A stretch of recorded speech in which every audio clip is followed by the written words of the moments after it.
April నెలలో అటు summer హీట్తో పాటు ఇటు తెలంగాణ పాలిటిక్స్ కూడా వేడి పుట్టించేలా కనిపిస్తున్నాయి.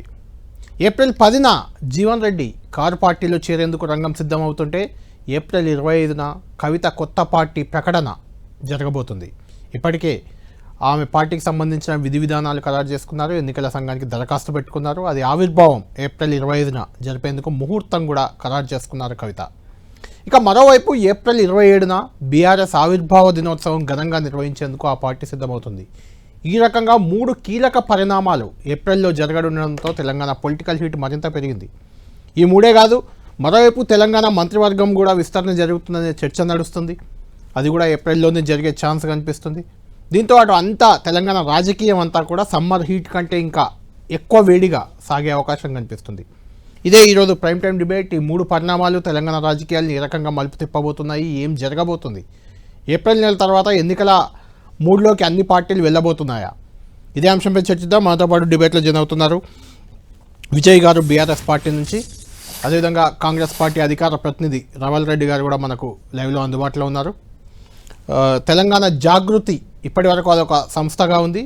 అది ఏప్రిల్ 25 నుంచి తెలంగాణ ప్రజా జాగృతి పార్టీ టీపీజేపీగా ఆవిర్భవించే అవకాశం కనిపిస్తుంది. దానికి సంబంధించి కోర్టులో కొంత ఇష్యూ ఉన్నప్పటికీ ఏప్రిల్ 25 లోపల తేలే అవకాశం ఉంది. అదే పేరు తెలంగాణ ప్రజా జాగృతి పార్టీ టీపీజేపీగా ఉండే అవకాశం కనిపిస్తుంది. దాని అధికార ప్రతినిధి శ్రీకాంత్ గౌడ్ గారు మనకు లైవ్లో అందుబాటులో ఉన్నారు. డిబేట్లోకి వెళ్లే ముందు తెలంగాణలో చాలా రాజకీయ పార్టీల ఆవిర్భావంలో చాలా కీలకంగా ఉన్న వ్యక్తి వి ప్రకాష్ గారితో కూడా మనం మాట్లాడదాం. దానికంటే ముందు జీవన్ రెడ్డి గారు 2 రోజుల క్రితం పార్టీకి రాజీనామా చేశారు. ఆ సందర్భంగా ఆయన మాట్లాడిన మాటలు ఒకసారి విందాం. ఏప్రిల్లో జరిగే కీలక పరిణామం, ఆయన ఏప్రిల్ 10వ తేదీన జగిత్యాల నియోజకవర్గంలోని లక్ష్మీపూర్ అనే ఒక గ్రామంలో ఒక భారీ బహిరంగ సభలో బీఆర్ఎస్ తీర్థం పుచ్చుకున్నట్లు మనకు సమాచారం అందుతుంది. ఇది బిగ్ అప్డేట్గా చూడాలి. ఎందుకంటే బీజేపీ నుంచి కూడా ఆయనకు ఆహ్వానం ఉన్నప్పటికీ బీజేపీ కంటే బీఆర్ఎస్ బెస్ట్ అనుకుని ఈ వైపు వెళ్తున్నట్లు మనకు తెలుస్తుంది. ఆ సభలో కేసీఆర్ సుదీర్ఘకాలం చాలా రోజుల తర్వాత కేసీఆర్ మళ్ళీ బయటకు రాబోతున్నారు. కొద్ది రోజుల క్రితం తెలంగాణ భవన్లో ప్రెస్ మీట్ పెట్టారు. ఆ తర్వాత మళ్ళీ ఆయన ఎక్కడ మాట్లాడలేదు. ఇప్పుడు ఈ సభ ద్వారా ఇక మిగిలిన 2.5 ఏళ్ళు 3 ఏళ్ల పాటు కూడా ఎన్నికల వరకు కూడా ఆయన జనంలో ఉండేలా ప్లాన్ చేసుకుంటున్నారు. అది జగిత్యాల సభతో అంకురార్పణ జరగబోతుంది. సరిగ్గా 2004లో జీవన్ రెడ్డి జగిత్యాల ఎమ్మెల్యేగా, ఎంపీగా, కరీంనగర్ ఎంపీగా కేసీఆర్ బరిలో దిగారు. అప్పుడు అలయన్స్లో ఉంది కాంగ్రెస్, బీఆర్, అప్పటి టీఆర్ఎస్ 2 అలయన్స్లో ఉన్నాయి. ఆ సందర్భంగా జగిత్యాలలో జరిగిన బహిరంగ సభలో జీవన్ రెడ్డి కేసీఆర్ వేదిక పంచుకున్నారు. దాదాపు 20 ఏళ్ల తర్వాత, మళ్ళీ 22 ఏళ్ల తర్వాత వాళ్ళిద్దరూ ఒకే వేదిక మీద ఎక్కబోతున్నారు. అప్పుడు కాంగ్రెస్ నాయకుడిగా జీవన్ రెడ్డి, బీఆర్ఎస్ నేతగా, బీఆర్ఎస్ అధ్యక్షుడిగా కేసీఆర్ అప్పుడు ఉంటే, ఇప్పుడు ఇద్దరు బీఆర్ఎస్ నాయకులు, ఒకరు బీఆర్ఎస్ అధ్యక్షులు, మరొకరు బీఆర్ఎస్లో చేరుతున్న నాయకుడిగా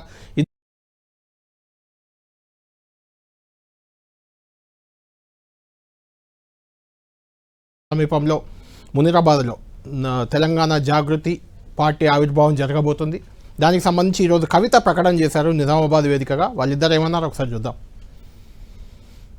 తొక్కుడు భరించ కాబట్టి నేను స్వేచ్ఛ కోరుకుంటున్నా, కానీ దీంతో నన్ను ఏదైతుందో కొంత నీ ఆలోచన మార్పు వచ్చి కార్యకర్తలకు, నాయకులకు వాళ్ళ స్థానానికి అనుగుణంగా వాళ్ళ గుర్తింపు కల్పించి వాళ్ళకు లభించాల్సిన ఒక హక్కులు కల్పింపజేస్తామని చెప్పని నేను ఆశిస్తున్నాను. అంటే మనం పోయేటోళ్ళం పోయినా కానీ ఉన్నోళ్ళు కానీ న్యాయం కావాలకూడదామంటూ ఈ మధ్యకాలంలో జరిగిన పరిణామాలు సింపుల్గా ఏదైతుందో వివరిస్తూ నా రాజీనామా పత్రాన్ని విడుదల చేస్తున్నా. దయచేసి మా మిత్రులు, సహచరులు, ఇంతకాలం నాకు తోడు ఇచ్చినటువంటి ఒక మిత్రులందరినీ కూడా నాతో తోడు నిలవాలని చెప్పని, నా తోడు నిలవడానికి ముందుకొచ్చే సంసిద్ధంగా ఉన్నటువంటి ఒక సహోదరు అందరినీ కూడా చెయ్యెత్తాలని కోరుతున్నానే. ఏప్రిల్ 25వ తారీఖు నాడు ఉదయం 10 గంటలకు ముహూర్తం ఉన్నది. కాకపోతే పొద్దున్నే 10కే ఉంది ముహూర్తం కాబట్టి మా కార్యకర్తలతో చేసుకుంటా ఉన్నాం. మేడ్చల్లో మునిరాబాద్ అనేటటువంటి ఒక ఊరిలో, మేడ్చల్లో మునిరాబాద్ అనేటటువంటి ఒక ప్లేస్లో ఓఆర్ఆర్ దగ్గర ఉంటుంది. చాలా పెద్ద ఫంక్షన్ హాల్ దొరికింది, 20 ఎకరాలు ఉన్నట్టుంది.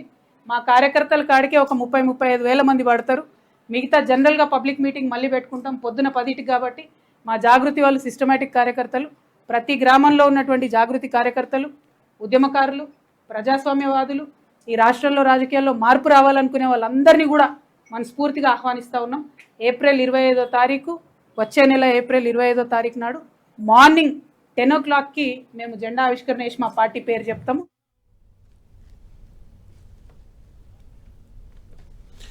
రైట్, కవిత పార్టీ ప్రకటన చేశారు. ఏప్రిల్ 25వ తేదీ కవిత పార్టీ ఆవిర్భావం జరగబోతుంది. తెలంగాణ ప్రజా జాగృతి పార్టీ అంటున్నారు దాని పేరు, టీపీజేపీగా. జీవన్ రెడ్డి కూడా రాజీనామా చేశారు. ఆయన 10వ తేదీన ఏప్రిల్ 10న బీఆర్ఎస్లో చేరే అవకాశం కనిపిస్తుంది. ఈ అన్ని పరిణామాలకు సంబంధించి మాట్లాడేందుకు మనతో పాటు ప్రముఖ రాజకీయ విశ్లేషకులు, అదేవిధంగా తెలంగాణ ఉద్యమ సమయంలో కానీ అంతకుముందు కానీ తెలంగాణలో ఏర్పడ్డ చాలా పార్టీలకు బ్యాక్ ఎండ్లో సపోర్ట్ ఉన్న ఒక విశ్లేషకులు వి ప్రకాష్ గారు మనకు ఫోన్ లైన్లో అందుబాటులో ఉన్నారు. ప్రకాష్ గారు, తెలంగాణలో ఏప్రిల్ నెలలో చాలా పరిణామాలు ఉన్నాయి. ముఖ్యంగా ఏప్రిల్ 10న జీవన్ రెడ్డి బీఆర్ఎస్లో చేరుతున్నారనే ఒక చర్చ, అది ఇంకా క్లారిటీ రావాల్సి ఉంది. ఏప్రిల్ 25 పార్టీ ప్రకటన ఆల్రెడీ చేశారు కవిత గారు ఈరోజే. ఏప్రిల్ 27 బీఆర్ఎస్ పార్టీ ఆవిర్భావ దినం ఉంది, అది మనందరికీ తెలిసిందే.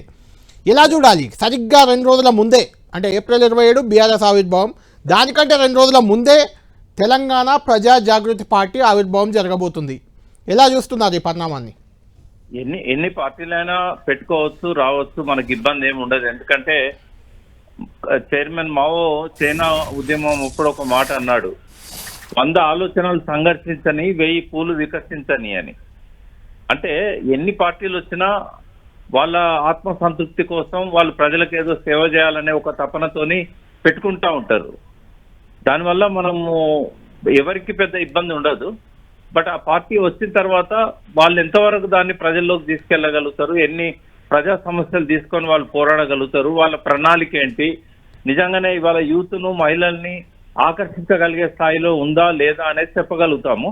బట్ ఇప్పుడు ఓన్లీ పార్టీ పెడతామనే ప్రకటన వచ్చింది తప్ప వాళ్ళ విజన్ ఏందనేది, వాళ్ళ కార్యాచరణ ఏందనేది ఏం చెప్పలేదు వాళ్ళు. రెండవది, ఏ పార్టీకైనా ఒక స్పేస్ కావాలి నిలబడాలంటే, ఆ స్పేస్ ఉందా లేదా అనేది ఒకటి. రెండవది, ఆ స్పేస్ ఉన్నా కూడా అందులో వచ్చే నాయకులు అది కేవలం ఒక నినాదంతోనో ఒక ప్రముఖ నాయకులతోనో పార్టీలు నిలబడవు.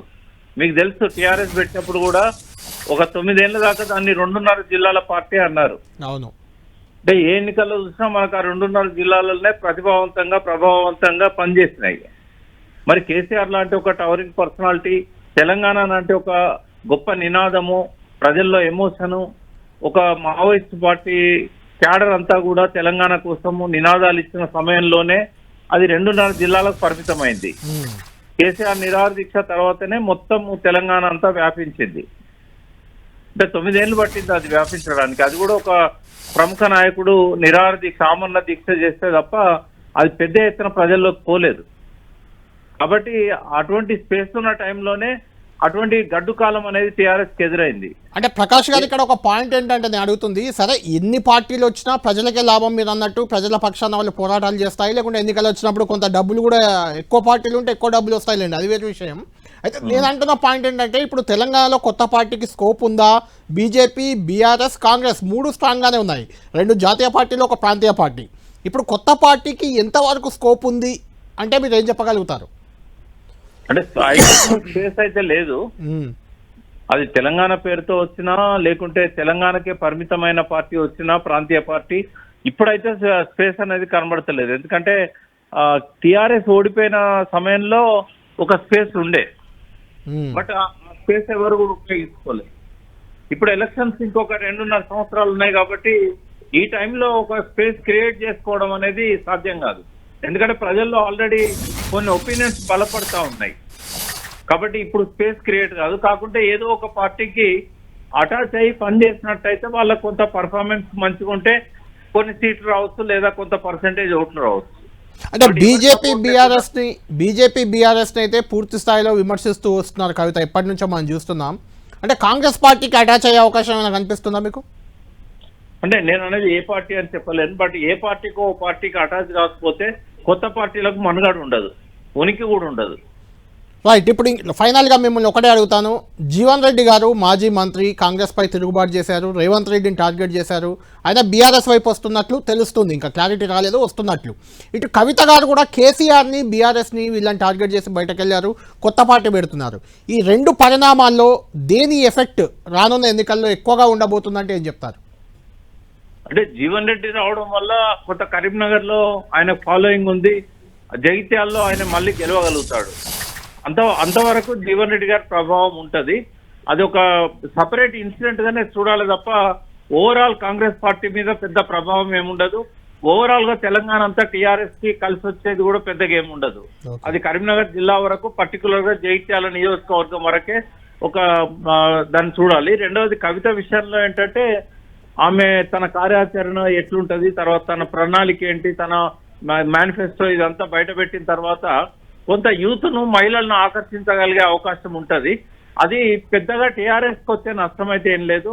దానివల్ల ఆ కాంగ్రెస్ కు రేపు ఆమె అటాచ్ అయితే కనుక కొంత ఆమె కలవడం వల్ల కాంగ్రెస్ కి ఏమన్నా ప్లస్ అయితే కావచ్చు, కానీ టీఆర్ఎస్ కు పెద్దగా మైనస్ అయితే ఏమి ఉండదు. అంటే మనం చాలా రోజుల నుంచి చూస్తున్నాం ప్రకాష్ గారు, ప్రధానంగా మీరు మిగిలిన అందరికంటే ఎక్కువ మీరు అన్ని పార్టీలతో, తెలంగాణ పార్టీలు ప్రధానంగా మీకు అనుబంధం ఎక్కువగా ఉంది. టీడీపీ తర్వాత టీఆర్ఎస్ మాత్రమే నిలదొక్కుంది, అధికారంలోకి వచ్చింది. మధ్యలో చాలా పార్టీలు వచ్చాయి, పోయాయి, అధికారంలోకి కూడా ఏది రాలేదు. తెలంగాణ, ఉమ్మడి ఆంధ్రప్రదేశ్, అఫ్ కోర్స్ ఉమ్మడి ఆంధ్రప్రదేశ్లో కూడా జగన్ పార్టీ కొంత మొన్న రీసెంట్గా తప్ప ఈ 3 పార్టీలు తప్ప కొత్తగా వచ్చిన ప్రాంతీయ పార్టీలు ఏవి నిలదొక్కోలేదు. అంటే ఇప్పుడు స్పేసే లేనప్పుడు అది నిలదొక్కుకోవడం గురించి ఎందుకు ఆలోచించాలి? ఆ ఉనికిని చాటుకోవడానికైనా వాళ్ళకి కొంత స్పేస్ ఉందా అనేది ఇక్కడ సమస్య. అంటే టిఆర్ఎస్ పెట్టినప్పుడు అక్కడ ఒక స్పేస్ కనబడ్డది. ఎందుకంటే ఎక్కడ చూసినా ఎన్కౌంటర్లు, తెలంగాణ అంతా కూడా ఇబ్బంది పడుతున్న సమయంలో ఆ నినాదం తీసుకొని వచ్చాడు కాబట్టి అప్పుడు ఒక స్పేస్ కనబడ్డది. ఎన్టీ రామారావుకి అయితే బ్రహ్మాండంగా స్పేస్ ఉండే అప్పుడు ఆ రోజుల్లో. జగన్ కూడా ఆంధ్రలో స్పేస్ ఉండే, ఎందుకంటే కాంగ్రెస్ తెలంగాణ ఇచ్చిన తర్వాత అక్కడ పతనం అయిపోయింది కాబట్టి ఆ ప్లేస్ అంతగా జగన్ కు వచ్చేసింది. అక్కడ ఇప్పుడు లేదంటారు, అది ఇప్పుడు ఎక్కడ స్పేస్ లేదు. నేషనల్ రాజకీయాలలో ఒక స్పేస్ ఉంది కానీ దానికి అందుకోగలిగే నాయకత్వం లేదు. రాష్ట్రంలో మాత్రం ఇక్కడ స్పేస్ లేదు, పక్క రాష్ట్రంలో కూడా స్పేస్ లేదు. ఇప్పుడు షర్మిల గారు కూడా పార్టీ పెట్టి చాలా రోజులు ప్రయత్నం చేశారు, అది అక్కడ స్పేస్ ఆమెకు దొరకలేదు, ఇక్కడ స్పేస్ దొరకదు. కాబట్టి వాళ్ళ ఉనికి చాటుకోవడానికి వేరే పార్టీతో అటాచ్ అయ్యి ఒక ఎమ్మెల్యే టికెట్, 2 ఎమ్మెల్యే టికెట్లు తీసుకోవడానికి మాత్రమే ఏ కొత్త పార్టీ వచ్చినా కూడా అంతే ఉంటుంది. Right, final question. సిద్దిపేటలో బరిలో దిగుతానని గతంలో ఒకసారి కవిత గారు ప్రకటించారు. నిజంగా సిద్దిపేటలో గెలిస్తే మంత్రిని చేస్తానంటూ రేవంత్ రెడ్డి గారి ప్రకటన ఎలా చూడాలి? సిద్దిపేట సెంట్రిక్ గా జరుగుతుంది ఈ రాజకీయాన్ని. అంటే సిద్దిపేటలో ఎవరు గెలిస్తే మంత్రి చేస్తాడు? కాంగ్రెస్ ఎమ్మెల్యే గెలిస్తే చేస్తాడా అంతే, లేకుంటే వేరే పార్టీ ఎమ్మెల్యే గెలిస్తే చేస్తాడా? ఎవరు గెలిచినా చేయొచ్చు, ఏముంది దానికి. అంటే వేరే వాళ్ళు గెలిచే స్కోప్ ఉందా? 2.5 ఏళ్లలో సిద్దిపేట పరిణామాలు అలా మారే అవకాశం ఉన్నాయా? నేనేమంటున్నా అంటే హరీష్ రావు గారు, కేసీఆర్ గారు ఉన్నంత వరకు సిద్దిపేటలో కనీసం డిపాజిట్ కూడా రాదు ఎవరికి, గెలవడం కాదు, రైట్, డిపాజిట్ కూడా రాదు. రైట్, థ్యాంక్ యూ ప్రకాష్ గారు, చాలా అంశాలు చెప్పారు, thank you very much. Right, Srikanth Goud గారు మీరే చెప్పాలి.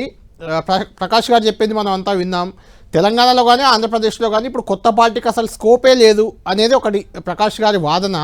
కవిత గారి మీ పార్టీ ఉద్దేశాలేంటి, మీ పార్టీ లక్ష్యాలేంటి? కాంగ్రెస్ను గద్దెదించాలి, టీఆర్ఎస్ను అధికారంలోకి రాకుండా అడ్డుకోవాలి, 2 టార్గెట్లా ఇంకేమైనా ఉన్నాయా? ముందుగా ప్యానెల్లో ఉన్నటువంటి మిత్రులకు, 10 టీవీ సంబంధించిన ప్రేక్షకులకు తెలంగాణ ఉద్యమాభినందనలు తెలియజేస్తానన్నా. ఈ రోజు కవితక్క ఏదైతే ప్రకటన చేసిందో ఏప్రిల్ 25వ తారీఖు మా సంబంధించిన పార్టీ సంబంధించిన విధి విధానాలు కానీ, మా కార్యాచరణ కానీ ఏదైతే ఉందో, మీ తెలంగాణ పట్ల మాకు ఉండబడేటువంటి విజన్ ఏంటిది, యువతను కానీ మహిళలను కానీ వాళ్ళ సాధికారత కోసం ఏ విధంగా మనం ముందుకు పోవాలనేటువంటిది, ఇవన్నీ కూడా మేము గతంలో అధ్యయన కమిటీలు వేసుకొని తీసుకున్నటువంటి రిపోర్ట్లు, వివిధ మేధావి వర్గాల ద్వారా తీసుకున్నటువంటి రిపోర్ట్లు, వీటన్నిటిని కూడా ఏప్రిల్ 25వ తారీఖు ఆ వేదికగా ప్రకటించనున్నాం. ఇప్పుడు ఏదైతే మేధావిగా ఉండబడేటువంటి మన వి ప్రకాష్ గారు మాట్లాడుతూ అసలు ఇక్కడ తెలంగాణలో స్పేసే లేదనేటువంటిది ఈ రోజు తెలంగాణ సమాజంలో బుద్ధిజీవులను, ఆలోచన పరులను ఆలోచింపజేసే విధంగా ఒక విషమైనటువంటి ప్రచారానికి ఈ రోజు తెరదీశాలని చెప్పేసి నేను భావిస్తాను. ఎందుకనంటే ఇవాళ ఇక్కడ ఈ ప్రాంతీయ పార్టీలు అనేటువంటి ఏవి కూడా ప్రాంతీయ పార్టీలు కాదు. ఇలా కాంగ్రెస్ పార్టీ జాతీయ పార్టీ, బీజేపీ జాతీయ పార్టీ, భారతదేశ రాజకీయాలను ఉద్ధరిద్దామని చెప్పేసి పోయినటువంటి బీఆర్ఎస్ పార్టీ కూడా ఒక జాతీయ పార్టీగా ఉన్నది. మరి ఈ రోజు ఈ ప్రాంతం పైన, ఈ ప్రాంత సంబంధించిన ఆవశ్యకత పైన, ఈ ప్రాంత ప్రయోజనాలను తాకట్టు పెడుతూ పార్లమెంట్ నుంచి కనీసం గలం వినిపించకుండా 8 మంది ఎంపీలు కాంగ్రెస్ నుంచి, 8 మంది ఎంపీలు బీజేపీ నుంచి ఉన్నప్పటికీ కూడా విభజన హామీలను తీసుకురాలేకపోయిల్లు. చివరకు ఈ ప్రాంతానికి బడ్జెట్ లో కూడా గుండు సున్నా తీసుకొస్తుంటే ప్రశ్నించేటువంటి గలాలు లేనటువంటి పరిస్థితి. ఇలా ఏంటిది, ఏదైనా ఒక పార్టీకి అటాచ్ కావాల్సిన పరిస్థితి ఉందా? ఇలా మేము ఆత్మగౌరవం గల బిడ్డలం. ఆ రోజున కూడా బీఆర్ఎస్ నుంచి కవితక్కను నెట్టివేసిన తర్వాత కూడా ఆత్మగౌరవం ఒక వెన్నుపోసం ఉంటే నిటారుగా నిలబడితే అది కవితక్క అని చెప్పేసి సందర్భం తెలియజేస్తాను. మీరు ఇలా మాట్లాడింది కదా ప్రకాష్ గారు, మరి విజయ్ తమిళనాడులో కంటెస్టేట్ చేస్తా ఉన్నాడు, తొలిసారి రాజకీయాలకు వచ్చిండు, పార్టీ పెట్టిండు. విజయ్ని కూడా ఎన్డీఏ సంబంధించిన సర్కారు ఇన్ని సీట్లు ఇస్తాం, ముఖ్యమంత్రి ఇస్తామని చెప్పి ప్రలోభ పెట్టినప్పటికీ కూడా ఆత్మగౌరవాన్ని చంపుకోలే, ఢిల్లీకి గులాంగిరి చేస్తానని చెప్పలే. ఆ ఆత్మగౌరవం మా దగ్గర ఉన్నది, మా దగ్గర లేదని చెప్పడానికి ఎవరు? అంటే మేధావి ముసుగులో జాతకాలు చెప్పేటువంటి పరిస్థితి ఇవాళ ఏర్పడ్డది. అట్లాంటి పరిస్థితుల్లో మీరు ఉన్నారు. అంటే ఇవాళ హరీష్ రావు లాంటి ఒక పెద్ద నాయకుడు ఇక ఎప్పటికట్నే ఉండిపోతాడా? కొత్త తరాలు రావా? గెలిచే తరాలు రావా? సమాజంలో సామాజిక మార్పులు రావా? అంటే ఏళ్ల తరబడి పరిపాలన చేస్తూ మా నెత్తిపైన బీసీల శ్రీకాంత్ గారు నెత్తిపైన పెత్తనాన్ని చెల్లాయించుకుంటుంటే శ్రీకాంత్ గారు ఇక్కడ మీ పార్టీ విషయంలో ప్రధానంగా వచ్చే చర్చ ఏంటంటే 10 ఏళ్ళు అధికారంలో ఉన్నన్ని రోజులు అక్కడే మీరు ఉన్నారు, ఇప్పుడు అధికారం పోయిన తర్వాత వచ్చి విమర్శలు మొదలుపెట్టారు, కొత్త పార్టీ పెడుతున్నారు, మిమ్మల్ని ఎవరు నమ్ముతారు, ఇన్ని రోజులు ఎందుకు క్వశ్చన్ చేయలేదు అని ఒకటి వస్తుంది కదా మీకు. దానికి ఒక ఆన్సర్ చెప్తున్నా అన్న. మేము బీఆర్ఎస్ పార్టీలో ఉన్నప్పుడు బీఆర్ఎస్ పార్టీ అనేటువంటిది ఒక హార్డ్వేర్ లాగుంటే మేము సాఫ్ట్వేర్ లాగుంటే పనిచేసినాం. బీఆర్ఎస్ పార్టీ ఒక శరీరం లాగుంటే మేము ఆత్మ లాగుంటే పనిచేసినాం. అట్లాంటి వాళ్ళము ఈ రోజు మేము జాగృతి తరఫున కవితకు తొలిసారి అరగ్రేటం చేసినప్పుడు 2014 ఎలక్షన్లు వచ్చినప్పుడు కూడా అప్పుడు కూడా ఆమెను ఓడించే కుట్రలు చేసిళ్ళు. అయినా కానీ తెలంగాణ జాగృతి బలగంతో అక్కడ తిష్ట వేసి మేము 1,70,000 మెజార్టీతో మేము గెలిచి వచ్చినాం. తర్వాత ఈ ప్రాంత విభజన హామీల కోసం పార్లమెంట్ లో కొట్లాడడం తప్పితే ఇక్కడ చట్టాలు చేసేటువంటి విషయాల్లో మమ్మల్ని ఇన్వాల్వ్ చేయలే. చివరకు స్థానిక సంస్థల్లో ఎమ్మెల్సీగా అవకాశం ఇస్తే కూడా అక్కడ కూడా మాకు చట్టాల రూపకల్పనలో కానీ పాలసీలు తీసుకునే విషయంలో కానీ మాకు అవకాశం ఇవ్వలే.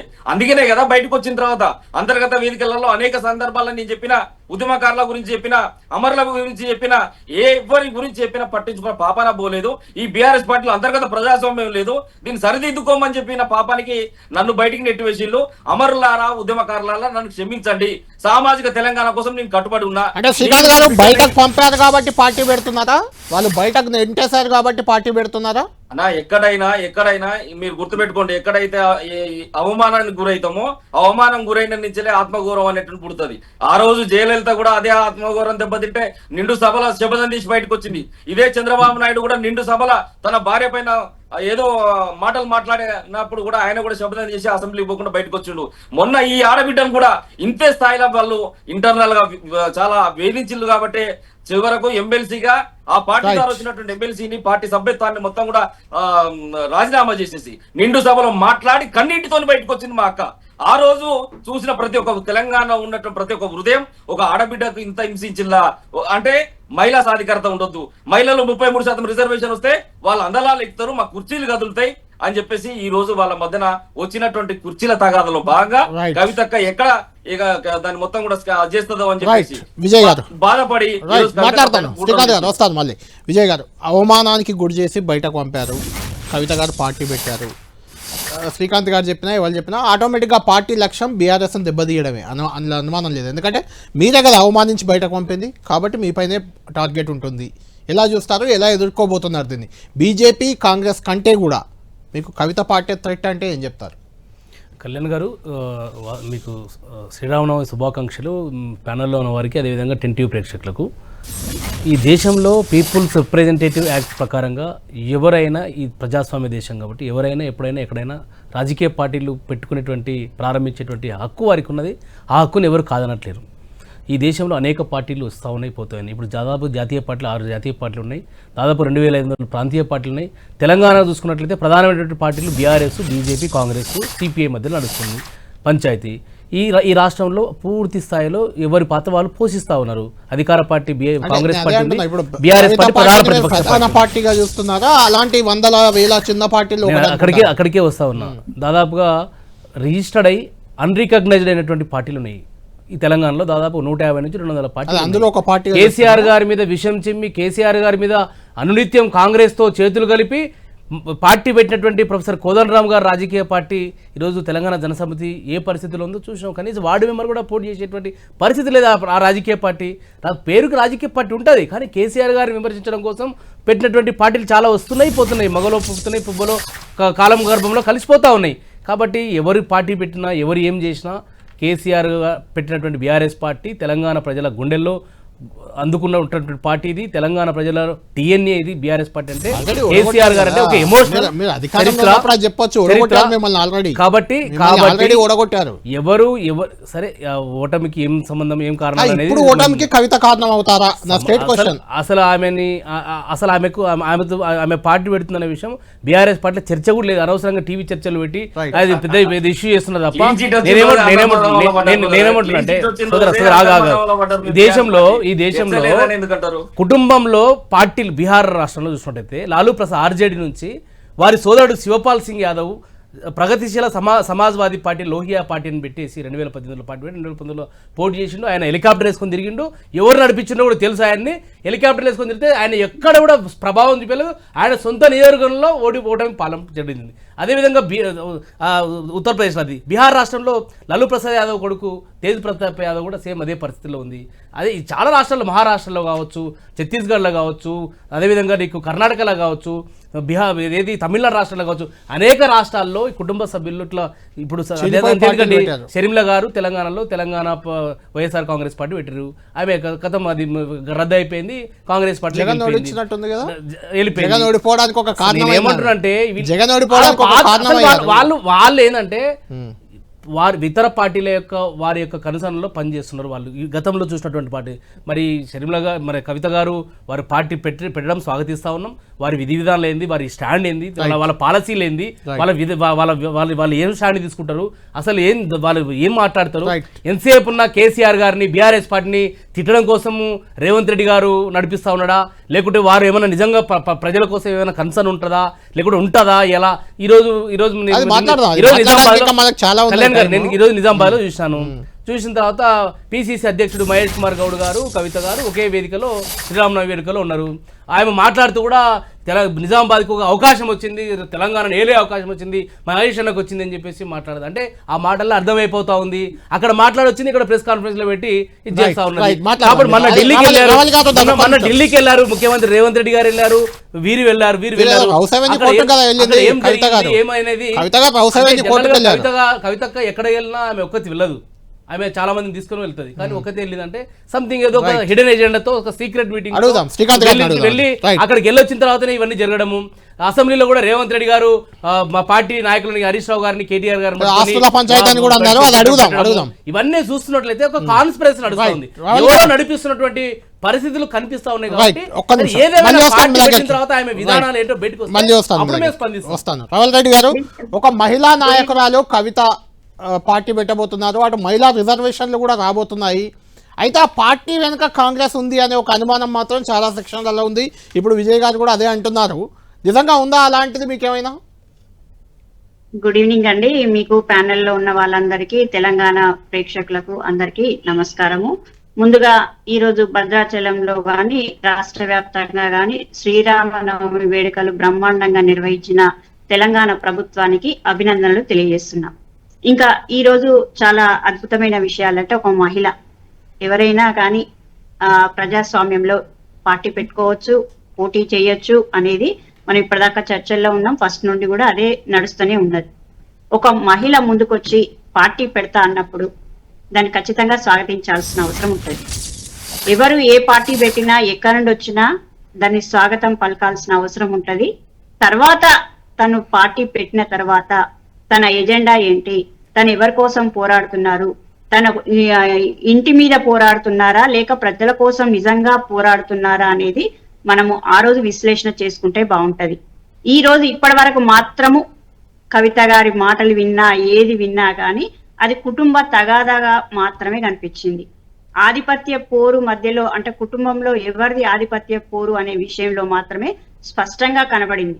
సరే, ప్రతిపక్షంలో పార్టీలు పెరుగుతా ఉంటే, ప్రజల నుండి వాయిస్ వినిపిస్తా ఉంటే ఇంకా ప్రభుత్వము అద్భుతమైన కార్యక్రమాలు చేసే అవకాశాలు ఉంటాయి. కాబట్టి ఖచ్చితంగా ఎన్ని పార్టీలు వచ్చినా కానీ తెలంగాణ ప్రభుత్వంగా మేము ఖచ్చితంగా దాన్ని స్వాగతిస్తున్నాం. వాళ్ళు సక్సెస్ కావాలని కోరుకుంటున్నాం. ఈ రోజు కాంగ్రెస్ ప్రభుత్వానికి కదా ఇబ్బంది, వేరే అపోజిషన్ సక్సెస్ అయితే మీరు కదా నష్టపోయేది. దానికే వస్తున్నా ప్రభుత్వ ఎలాంటి డోకా లేదు. ఏమైనా ఇబ్బంది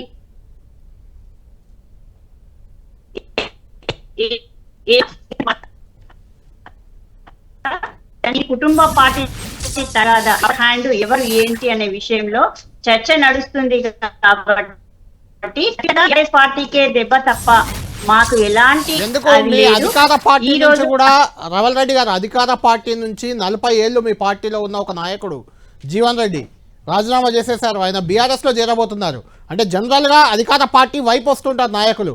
అంత పెద్ద నాయకుడు 40 ఏళ్ల నుంచి మీ పార్టీలో ఉన్న వ్యక్తి బీఆర్ఎస్ వైపు వెళ్తున్నాడంటే ఏదో హోప్ ఉన్నట్టే కదా అక్కడ ఆయనకి. నేనేమంటున్నా అంటే కళ్యాణ్ గారు ఈ రోజు పెద్దలు జీవన్ రెడ్డి గారు అంటే మా పార్టీకి ఒక పెద్దన్న లాంటి వారు పోవడం అనేది చాలా బాధాకరము. ఆయనను ఆపే ప్రయత్నాలు చాలా చేశారు. పైనుండి ఏఐసిసి నుండి మొదలు పెట్టుకుంటే చిన్న స్థాయి కార్యకర్త వరకు కూడా జీవన్ రెడ్డి అన్న గారికి చెప్పే ప్రయత్నం చేశారు. ఆయన వెళ్ళడం అనేది బాధాకరం.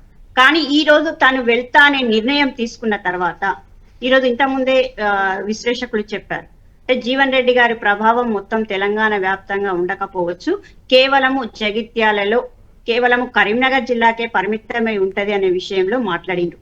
సరే, జీవన్ రెడ్డి గారు పొన్నాల లక్ష్మయ్య గారు పిసిసి అధ్యక్షులుగా పనిచేసిన పొన్నాల లక్ష్మయ్య గారే బీఆర్ఎస్ పార్టీలో చేరిన తర్వాత మేము అధికారంలోకి వచ్చినాం కాబట్టి పొన్నాల లక్ష్మయ్య గారి ప్రభావం తెలంగాణకే ఒక జాతీయ పార్టీకి పిసిసిగా పనిచేసిన వ్యక్తి పోతే కూడా కాంగ్రెస్ పార్టీకి ఒక పొన్నాల లక్ష్మయ్య గారు ఎందుకు కేశవరావు పిసిసి అధ్యక్షులు పనిచేశారు, వెళ్ళిపోయారు ఆయన బీఆర్ఎస్ అప్పట్లో. డి శ్రీనివాస్ గారు చేశారు, ఆయన వెళ్ళిపోయారు. వ్యక్తులు వెళ్ళిపోతే ఏదో అవుతుందని కాదు, కానీ ఇప్పుడు అధికార పార్టీ నుంచి ప్రతిపక్షంకి వెళ్ళడం చాలా రేర్ కదా. వాళ్ళంతా అధికార పార్టీ వైపు వెళ్ళారు. ఇప్పుడు ఈయన అధికారం నుంచి ప్రతిపక్షానికి పోతున్నాడు. నేనేమంటున్నా అంటే ఈ రోజు జీవన్ రెడ్డి గారు వెళ్లే పరిస్థితి ఏంటి అని చెప్పిన కారణం అనేది మాకంత ఏమీ సహేతుకంగా అనిపించట్లేదు. ప్రభుత్వ పరంగా పార్టీ పరంగా ఒక ప్రభుత్వంలో ఉన్న పార్టీ పరంగా తీసుకుంటే మా వర్షన్ కరెక్ట్ గా అనిపిస్తుంది. వ్యక్తిగతంగా తాను ఏ రకంగా బాధను అనుభవించాడో తను చెప్తే కరెక్ట్ అనిపిస్తుంది. ఏది కరెక్ట్ ఏది తప్పు అనేది డిసైడ్ చేయాల్సింది రేపు ప్రజలు. రేపు వచ్చే ఎలక్షన్లలో తన ప్రభావం ఏ మేరకు ఉంటది అనే విషయంలో మాట్లాడాల్సిన అవసరం ఉంటుంది తప్ప ఈ రోజు అధికార పార్టీ నుండి ప్రతిపక్ష పార్టీలోకి వెళ్తున్నారంటే చాలా రాష్ట్రాలలో కూడా అధికార పార్టీ నుండి ప్రతిపక్ష పార్టీలోకి వెళ్ళిన నాయకులు కూడా చాలా మంది ఉన్నారు. ఆ రోజు ఇప్పుడు మనం ఫర్ ఎగ్జాంపుల్ తీసుకోండి, వైఎస్ఆర్సీపీ పార్టీ జగన్ గారు పార్టీ ఉన్నప్పుడే షర్మిల గారు వచ్చేసి కొత్తగా పార్టీ పెట్టేసుకున్నారు. మరి ఎందుకు పెట్టుకున్నారు? అధికార పార్టీ నుండి సొంత పార్టీ పెట్టుకోవడం అనేది అప్పుడు ఒక చర్చనీయాంశంగా మారింది. మేము కూడా ఆ రోజు సజెస్ట్ చేశాం, షర్మిలమ్మ గారు మీరు ఇక్కడ కాదు తెలంగాణ ఆంధ్రప్రదేశ్ లో రేవంత్ రెడ్డి గారు కూడా చెప్పారు అనుకోండి. అది రైట్ రవల్ రెడ్డి గారు. ఒక్క నిమిషం శ్రీకాంత్ గారు, 2-3 పాయింట్లు ఉన్నాయండి. ఇప్పుడు విజయ్ గారు అన్నది కానీ రవల్ రెడ్డి గారు చెప్తుంది కానీ వీళ్ళకి చూస్తే, ఒకటి కవిత గారు కూడా ఆస్తి పంచాయతీతో బయటకు వచ్చారా అంటే షర్మిల జగన్ పంచాయతీ లాగా అనేది ఒక చర్చ ఎందుకు వచ్చిందంటే, అసెంబ్లీలోనే రేవంత్ రెడ్డి గారు అన్నారు సొంత ఇంటి ఆడబిడ్డకు ఏదో ఆస్తులు పంచుకోవచ్చు కదా మొత్తం తీసుకున్నారు అనే రకంగా మాట్లాడారు ఆయన. ఆస్తి పంచాయతీతో బయటకు వచ్చి పార్టీ పెట్టారా ఒకటి. 2, అవమానంతో మీరు చెప్తున్నారు, అవమానంతో బయటకు వచ్చి పార్టీ పెట్టారనేది ఎక్కడ కూడా దేశంలో ఎక్కడ కూడా ఒక తండ్రిని విభేదించి కూతురో కొడుకో బయటకు వచ్చి పార్టీ పెట్టుకొని ఆ తండ్రి లెగసీ పక్కన పెట్టి పార్టీ పెట్టి సక్సెస్ అయిన వాళ్ళు లేరు, ఎవ్వరు లేరు దేశంలో. చెప్పండి. అదే మేము తండ్రిని విభేదించలేదు, పార్టీని విభేదించలేదు. పార్టీలో ఉండబడేటువంటి అంతర్గత ప్రజాస్వామ్యాన్ని సవరించుకోమన్నాం, పార్టీ విధానాల్లో కొన్ని మార్పులు చేసుకోమని చెప్పేసి మేము సలహాలు ఇవ్వడము, మేము చెప్పడము, అవి మా పైన కుట్రలు చేసేసి ఈమె 33% రిజర్వేషన్ వస్తాయి, ఇక్కడ ఈమె ఒక పెద్ద శక్తిగా ఎదిగేటువంటి ప్రమాదం ఉందని చెప్పేసి ఆమె పైన కుట్రలు చేసి టీబీజీ కేసు లాంటి సంస్థలకు, కార్మిక శాఖ సంఘాలకు 10 సంవత్సరాలుగా సుదీర్ఘంగా సేవలు అందించినట్టు కవితకను కనీసం జనరల్ బాడీ మీటింగ్స్ అనేటువంటి కూడా పెట్టకుండా తొలగించేసి మమ్మల్ని నిర్దాక్షిణంగా వాళ్ళ కనీసం షోకాజ్ సంబంధించిన నోటీస్ అనేటువంటిది కూడా ఏమి ఇవ్వకుండా, వివరణ కోరకుండా మొన్న డ్రగ్స్ కేసు అయింది. మొన్న డ్రగ్స్ కేసు అయితే డ్రగ్స్ కేసులో నిందితుడిగా ఉండి కాల్పులు జరిపి ఇటువంటి దొంగలకు కూడా ఇలా షోకాజ్ నోటీసులు ఇచ్చినటువంటి పరిస్థితి. మరి అదే ఇంటి ఆడబిడ్డను కూడా సస్పెండ్ చేసినటువంటి తండ్రి పార్టీ ఏ పార్టీ లేదు, ఇంటి ఆడబిడ్డను సస్పెండ్ చేసినటువంటి పార్టీ కూడా ఎక్కడ లేదు. కాబట్టి ఇక్కడ మాది ఆస్తుల పంచాయతీ కాదు, క్లియర్ గా మాది ఆత్మగౌరవ సంబంధించినటువంటి పంచాయతీగానే మేము భావిస్తాం. ఒకటి. రెండోది, ప్రకాష్ గారు మాట్లాడుతూ ఇక్కడ స్పేస్ లేదు, ఈ కేవలం ఏదైనా ఒక పార్టీకి అటాచ్ అయిపోతే 1-2 సీట్లు వస్తాయి అని చెప్పేసి చెప్తున్నటువంటి మాటలు పూర్తిగా విషతుల్యమైనటువంటి మాటలను ఇలా తెలంగాణ సమాజం పైన వి ప్రకాష్ గారు రుద్దుతున్నారు. ఎందుకు చెప్తున్న ఈ మాట అంటే, అదే వి ప్రకాష్ గారు గతంలో అనేక వేదికల మీద అనేక ఇంటర్వ్యూలలో మీరు గమనించినట్లయితే ఆయన పాత రికార్డు ఒకసారి తీయండి.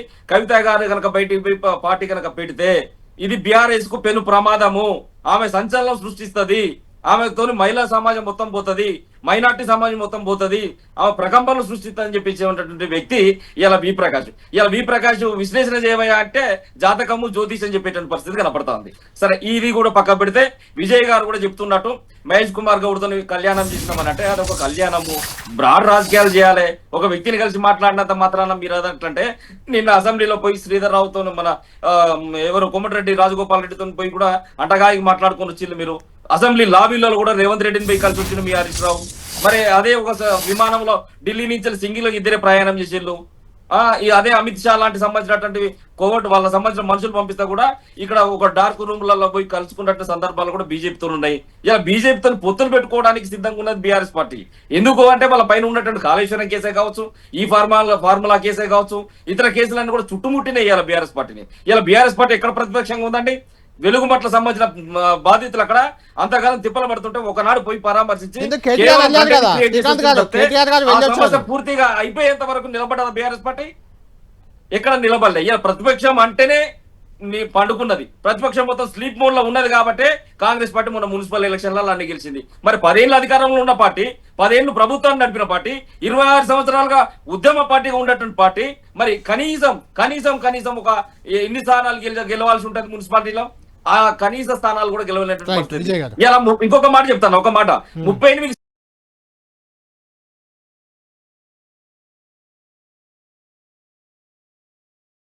అంగు వచ్చింది. రేపు సార్వత్రిక ఎన్నికలలో ఏ పార్టీకి పూర్తి మెజార్టీ రాదు. కవితక్క ఈ సంవత్సరమే, ఈ టర్మ్ లోనే మా సంబంధించినటువంటి అభ్యర్థులను గెలిపించుకొని ఖచ్చితంగా ప్రభుత్వాన్ని ఏర్పాటు చేసినటువంటి దిశగా మేము ముందుకు పోతాం.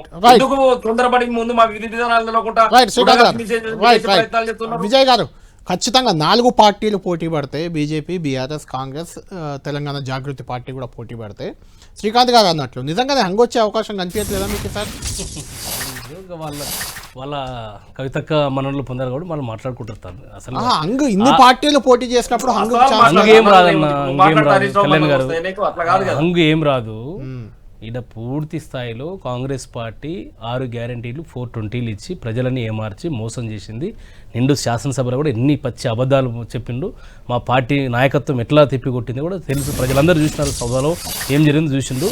క్లియర్ కట్గా బీఆర్ఎస్ పార్టీకి ఏ పార్టీతో సంబంధం లేకుండా ఎవరు మాకు పోటీ లేరు. ఎవరితో అటాచ్ కారు, ఎవరితో అటాచ్ కారు. ఖచ్చితంగా బీఆర్ఎస్ పార్టీ ఒంటరిగా పోటీ చేస్తుంది. బీఆర్ఎస్ పార్టీ ఒంటరిగా పోటీ చేస్తుంది. బీఆర్ఎస్ పార్టీ విజయం సాధిస్తుంది. కేసీఆర్ గారు మొన్న ముచ్చటగా 3వ సారి ముఖ్యమంత్రి అవుతారు. అందులో ఎవరికి ఎలాంటి అనుమానం అక్కర్లేదు. కేసీఆర్ అనే వ్యక్తి తెలంగాణ ఆత్మ. తెలంగాణ ప్రజల గుండెల్లో, పార్టీ పేరులో తెలంగాణ తెలంగాణ ప్రజల గుండెల్లో పాతుకుపోయినటువంటి నాయకుడు కేసీఆర్ గారు. బీఆర్ఎస్ పార్టీ అంటే తెలంగాణ డిఎన్ఏ లేదు. కాబట్టి భారత రాష్ట్ర సమితి తెలంగాణ కేంద్రంగా పనిచేస్తుంది భారత రాష్ట్ర సమితి. సో భారత రాష్ట్ర సమితి పెట్టినంత మాత్రాన తెలంగాణ నుంచి మేము ఏదో వెళ్ళిపోయినట్టు కాదు. అక్కడ తెలంగాణకు బీఆర్ఎస్ పార్టీకి కేసీఆర్ గారికి ఆ అవినాభావ సంబంధాలు ఉన్నాయి. కాబట్టి ఈ ప్రజల గుండెల్లో గూడు కట్టుకున్నటువంటి కేసీఆర్ గారి మీద ఎవరు మచ్చ వేయలేరు. వారి యొక్క చేసినటువంటి సేవలను ఎవరు తీసేయలేరు. ఖచ్చితంగా తెలంగాణ సమాజం ఎక్కడికి వెళ్ళినా సో నేను ఏమంటున్నా అంటే, సరే అది ఆమె పార్టీ పెట్టిన తర్వాత ఆమె రాని 25వ తారీఖు రాని ఏమి చెప్తుందో తెలంగాణ ప్రజలకు ఆమె ఏమి ఎజెండాతో వస్తుంది, ఆమె విధి విధానాలు వచ్చిన తర్వాత మా పార్టీ నాయకత్వం అంతకుముందు పెద్దగా ఏప్రిల్ 25 నాడు ఆమె పార్టీ 30-35 వేల మందితో బహిరంగంగా ప్రకటన చేయబోతుంది. ఏప్రిల్ 25 ఉదయం 10 గంటలకి. అందులో ఆమె మాట్లాడిన అంశాలు, ఆ పార్టీ ఎజెండా, విధి విధానాలు అన్ని చెప్తారు. ఏప్రిల్ 27 2 రోజుల తర్వాత నేను అడిగేది వినండి. ఏప్రిల్ 27 మీ ఆవిర్భావ సభ ఉంది. ఆ సభలో కేసీఆర్ గారు మాట్లాడతారు. దీనిపై రియాక్ట్ అవుతారా? వీళ్ళ విధి విధానాలపై, ఈ పార్టీపై రియాక్ట్ అవుతారా? కేసీఆర్ గారు అనే వ్యక్తి ఎవరి గురించి రియాక్ట్ అయ్యేటువంటి అట్లాంటి వ్యక్తి కాదు. ఆయన తెలంగాణ ప్రజలకు సంబంధించినటువంటి తెలంగాణ ముఖ్యమంత్రినే పట్టించుకోలేదు. ఒక నిమిషం ఇప్పుడు అక్కడ ఏదైతే ఔటర్ రింగ్ రోడ్ దగ్గర మనోరాబాద్ దాని దగ్గర అది వేదిక మన మల్లారెడ్డి గారు, మా మాజీ మంత్రి వారి మల్లారెడ్డి గారు సంగీత అయింది. అది అద్వై కన్వెన్షన్. ఆ కన్వెన్షన్ చిన్న ఫంక్షన్ హాల్ అది. దాంట్లో 2,000-3,000 పడతారు. దానికి ఎక్కడ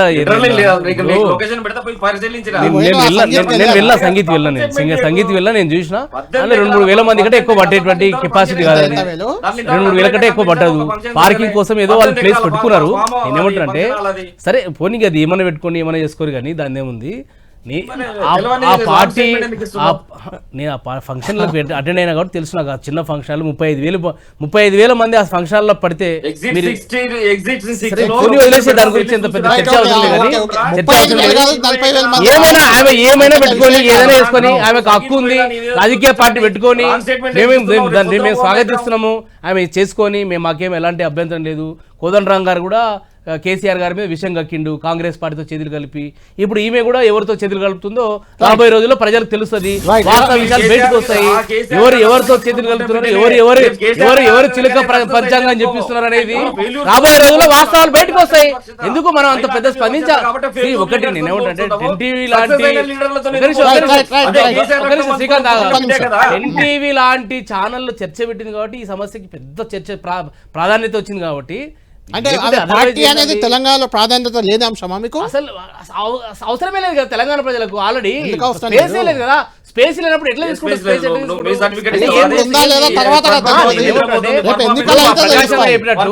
తెలంగాణలో బలమైనటువంటి ప్రతిపక్ష పార్టీ ఉంది. కేసీఆర్ లాంటి ఒక పెద్ద మనిషి ఉన్నాడు. అలాంటి అపోజిట్ గా పార్టీలు వచ్చేటువంటి పరిస్థితి ఈ రాష్ట్రంలో వచ్చిందా? అది 100% అది ఎక్కువ రోజులు ఉండే పార్టీ కాదు. ఆ పార్టీకి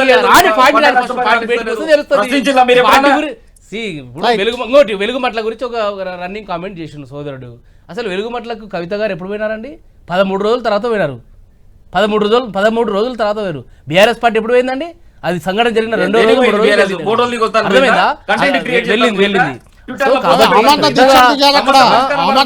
దీక్షలు అవన్నీ ఏం జరిగినాయి అనేది మీకు తెలుసు, మాకు తెలుసు, వారికి కూడా తెలుసు.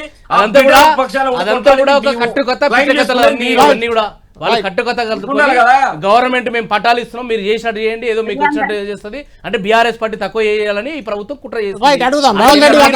అసలు మీరు పావుగా